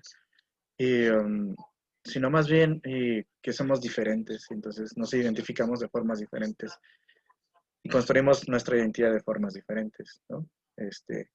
Hay, hay ciertos elementos que ellos toman en cuenta y ciertos elementos que no toman en cuenta y otros elementos que nosotros sí tomamos en cuenta, eh, um, etcétera, ¿no? Entonces, a lo mejor nuestra identidad se construye más de otras formas, ¿no? A lo mejor lo que vemos en el cine, ¿no? Ya nos creemos a Iron Man o alguna cosa así, Batman, Spider-Man, no sé, etcétera, ¿no? Tenemos otras formas de constituir nuestra propia identidad. Entonces, sí, eso es importante, ¿no? Bueno, el compañero Erika, ahora sí, por favor. Sí, bueno, la participación era con respecto a lo que comentaba la compañera Renata al respecto de lo perdido y que no se tenía esta teorización con respecto a los movimientos sociales en Latinoamérica.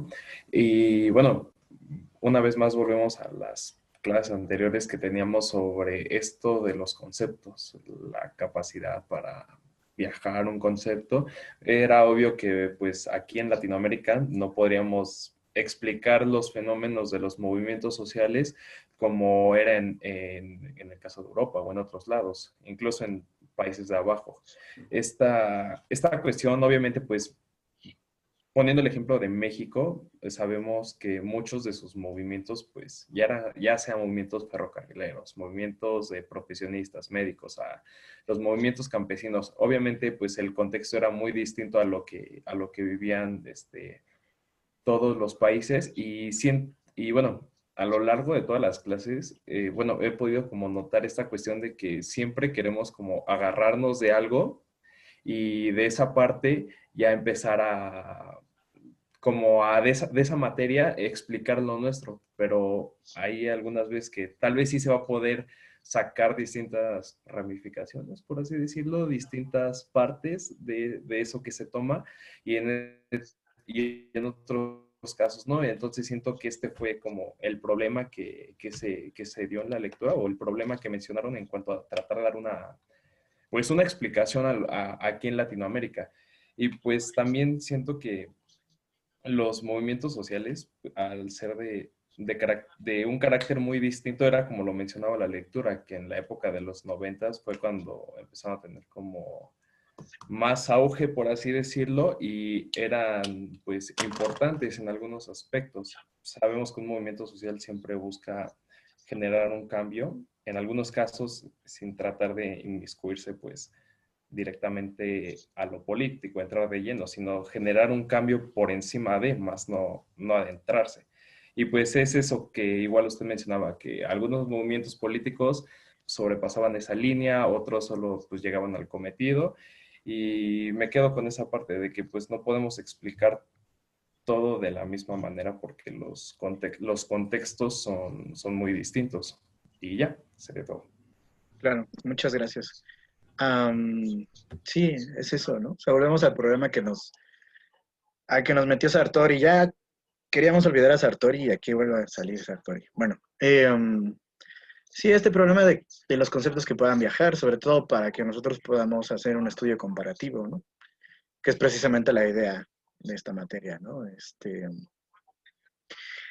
aquí precisamente lo que ellos tratan de hacer, Mónica y Máximo, es no decir, esta es la teoría latinoamericana de los movimientos sociales, ¿no? Sino que una teoría latinoamericana de los movimientos sociales se puede construir a partir de estos elementos, ¿no? Que son los que ellos empiezan a decir, ¿no? Que son esta cuestión de la autonomía, la comunidad, la territorialidad, etcétera, ¿no? Em, y, pero también es muy interesante, o sea, esta otra cuestión que ellos dicen, o sea, a veces la propia imposibilidad de construir conceptos em, que nos permitan explicar estos fenómenos particulares en nuestra región, pues viene dada por la misma academia, ¿no? Por cómo funciona la misma institucionalización académica, que a veces impide ciertas cosas, ¿no? ¿Se acuerdan cuando leímos este librito de La filosofía de la investigación social? Que había una parte, creo recordar, donde decía que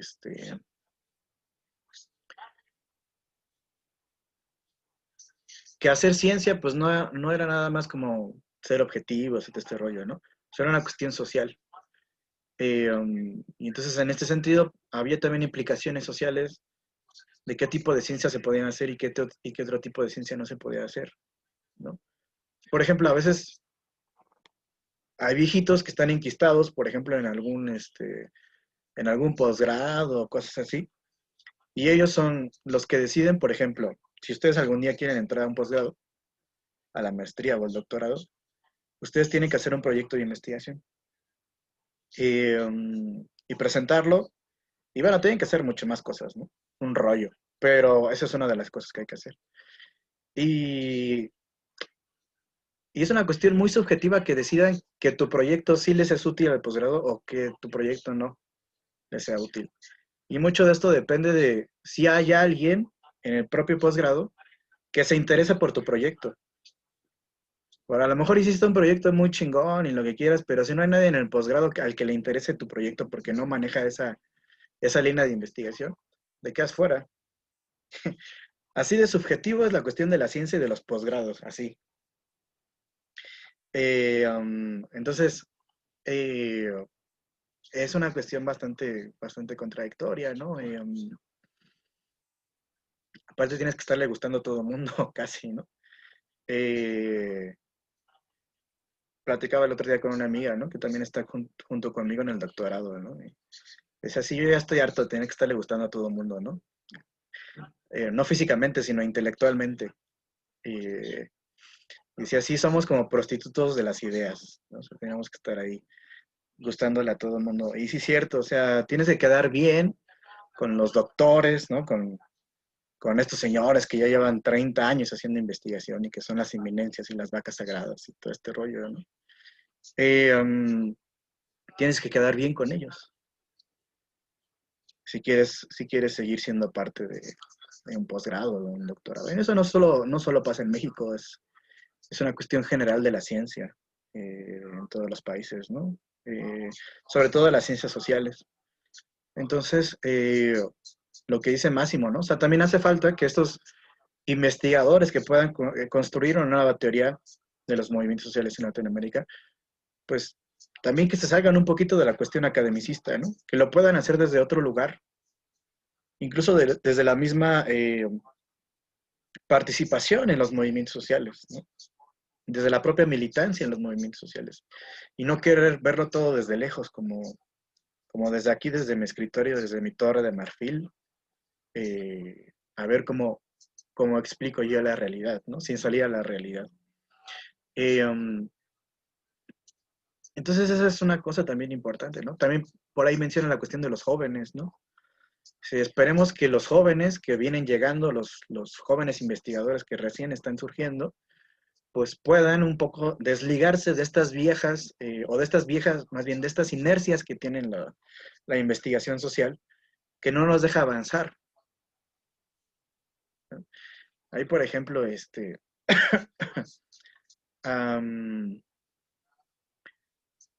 me parecía como muy molesto que que se siguiera viendo a Sartori nada más, ¿no? Para explicar la cuestión de los sistemas políticos, ¿no? O sea, sí, Sartori es chingón y lo que quieras, ¿no?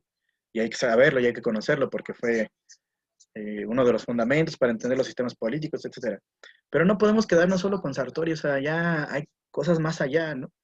Pero a veces, lo que pasa es que eh, no lo odio.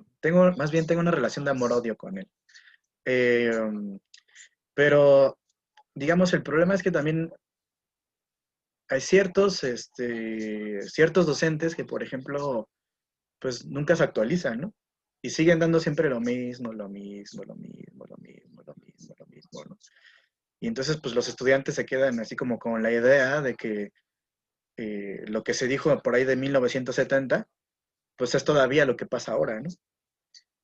Y no por decir, ah, sí, un libro de 1970 ya no nos sirve, ¿no? O sea, a lo mejor puede ser útil, pero también hay que ver, hay que tratar de actualizarse, pensar qué es lo que se está discutiendo ahora. Porque las ciencias sociales todo el tiempo están discutiendo. Por ejemplo, este congreso en el que voy a participar, la Asociación Mexicana de Investigadores sobre la Comunicación, pues es como una especie de junta, de reunión de todos los que se dedican a la comunicación en México y de a ver qué pedo, cómo estamos avanzando, qué son las cosas en las que estamos investigando y cómo podemos hacer crítica a eso que se está investigando, cómo podemos aportar cosas nuevas a eso que se está investigando. Ese es el propósito de este congreso, ¿no? No reunirnos y decirnos, aplaudirnos y qué bonito expusiste, ¿no? Sino de criticarnos entre nosotros, ¿no? De presentar un trabajo y de hacer una crítica constructiva, ¿no? No de me cagas y por eso odio tu investigación, ¿no? Sino de hacer una crítica constructiva a partir de las presentaciones, ¿no? Entonces, por ejemplo, a mí mañana supongo que me van a hacer preguntas relacionadas en cuanto a lo que estoy presentando teóricamente, que es más un trabajo teórico todavía. Eh, y me van a hacer críticas, y eso es útil porque a veces uno no se da cuenta de ciertos puntos ciegos, ¿no? Cuando uno hace investigación, de repente uno no nota ciertos errores, ciertas cosas ilógicas que está diciendo, ¿no? Y hace falta que llegue alguien más para que te lo diga, ¿no? Y esa es también la idea de que, por ejemplo, en el posgrado, en los posgrados, uno tenga un tutor, ¿no? Y lectores de tu tesis y de tu proyecto de investigación que más o menos te pueden ir señalando tus errores o te pueden ir diciendo, mira, también léete este libro, ¿no? O hace una aportación muy interesante que a lo mejor para tu proyecto de investigación puede ser útil, ¿no? Etcétera.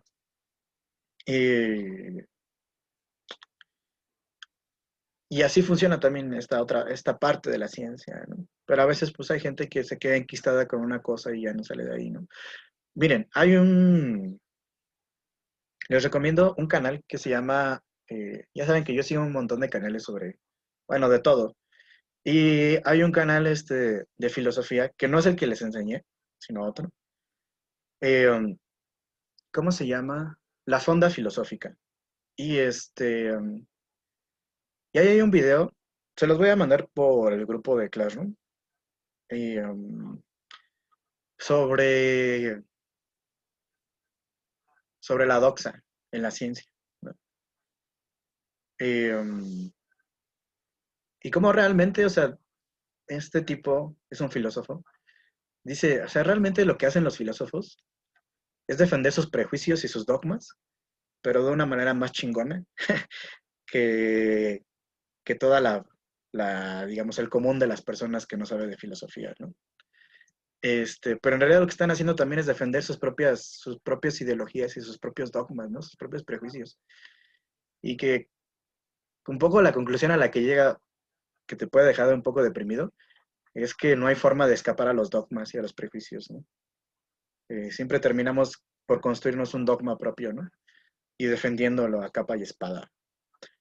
Puede ser de una forma muy ignorante, con argumentos súper chafas, o puede ser de una forma un poco más elegante, con argumentos mucho más sofisticados, incluso hasta con datos y todo este rollo, pero sigue siendo la defensa de un prejuicio, ¿no? Entonces, bueno, Es una cosa bastante triste y creo que es una cosa que funciona, que más bien que también sucede en la ciencia en general, ¿no? Defendemos nuestros prejuicios. Y ya si un día son doctores y se quedan ahí toda la vida haciendo investigación, pues si a ustedes les gustó lo que dijo Sartori sobre no sé qué, y se enamoraron de Sartori, y no quieren salir de Sartori, pues van a buscar todos los recursos y todos los argumentos para defender a Sartori, ¿no? Y van a enseñar a Sartori hasta el final, hasta su muerte van a enseñar a Sartori, ¿no? Porque están enamorados de Sartori. Eh, y es una dimensión humana que no podemos evitar. La cuestión de la identificación, la cuestión del sentirnos atraídos por algo, ¿no? Más allá de por qué, de cuestiones racionales, ¿no? Sino a veces actúan otras cuestiones ahí de por qué nos sentimos atraídos, incluso a una teoría, ¿no? Entonces, bueno, ahora sí, perdón, compañera Andrea, eh, ¿qué ibas a comentar? Nada más era una duda que de hecho mis compañeros ya me ayudaron un poquito en el chat, pero era otra vez la misma de la política y lo político, porque no sé si me estoy confundiendo o lo hemos estado usando indistintamente y ya otra vez quedé así. Ok. La política tiene que ver con todo aquello que está definido, que está sedimentado, como habíamos dicho, ¿no? Con la cuestión de la CLO, lo que está como fosilizado, por decirlo de alguna forma, ¿no? Esa es la política, ¿no? Las instituciones, las distintas instituciones, gobiernos, partidos políticos, municipios, todo eso, ¿no? Es la política. Pues lo político es lo que pone en cuestión todo eso, ¿no? Lo que vuelve contingente esa sedimentación, lo que vuelve a la vida lo fosilizado, por decirlo de una forma metafórica, ¿no? Pero entonces no podemos usarlo indistintamente, o no Ah, debemos. pues depende de la perspectiva que ustedes tengan, ¿no?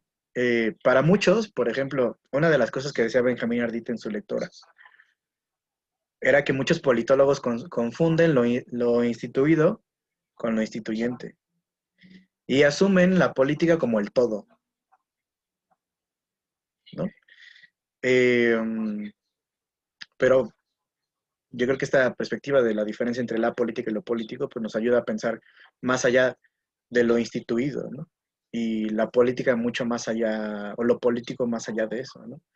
Y podemos estudiar entonces otros fenómenos, como los propios movimientos sociales, ¿no? Esta es un poco la idea principal, ¿no? Se te puede funcionar para explicar aquello que está más allá de la política, ¿no? Que no solamente está instituido, que no es nada más es lo que dicen las autoridades o las normas establecidas, ¿no? Sino que hay fenómenos políticos que no necesariamente caen dentro de esto, ¿no? Y esta perspectiva te puede ayudar a estudiar estos otros fenómenos, ¿no? Depende qué es lo que quieres decir, el uso que tú le vayas a dar, ¿no? Profesor, Sí. entonces una duda. Los movimientos sociales entrarían dentro de lo político y ahorita como que retrocedí a mi clase de agentes y actitudes y más o menos me acuerdo entre la diferencia de un grupo social y un movimiento social, porque tanto los grupos sociales como los movimientos sociales, según yo y de acuerdo a lo que está explicando, pues entrarían como lo político, ¿no? Pero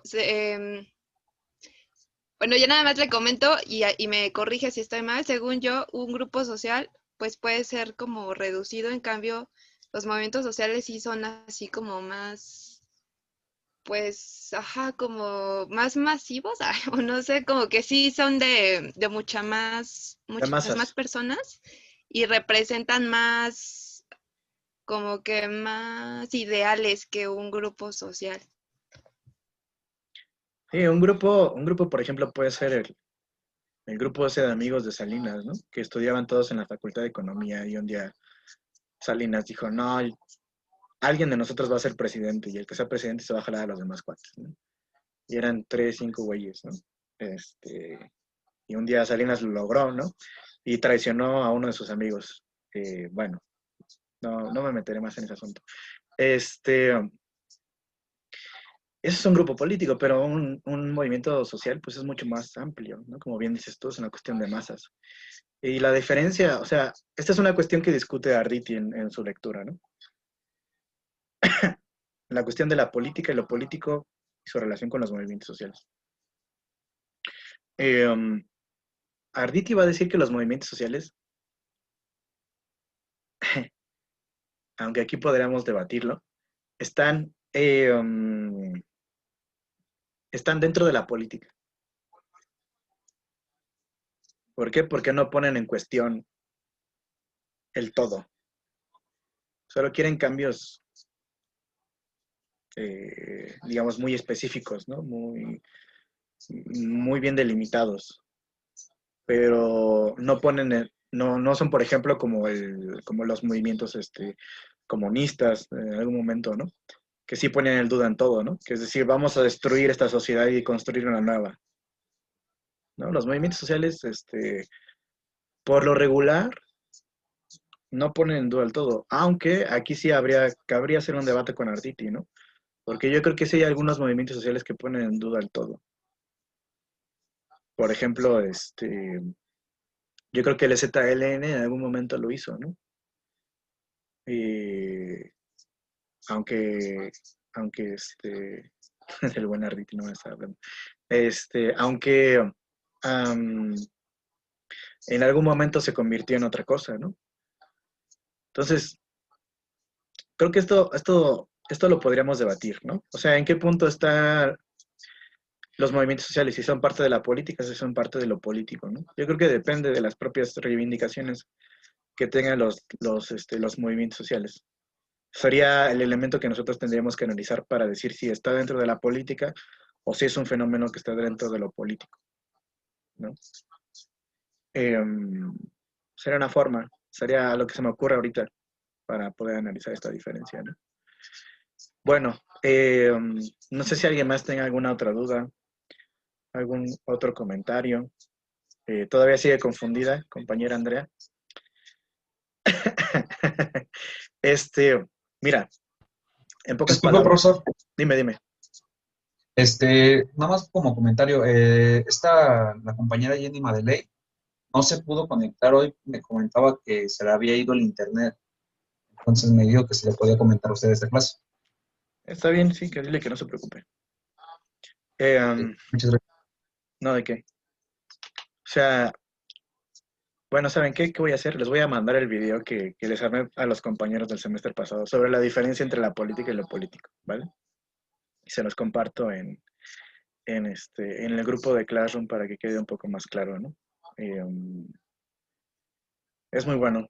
Y si quieren les paso un texto de Slavoj Žižek donde habla de eso. Son como 3, 4 páginas sobre la diferencia de la política y lo político, ¿vale?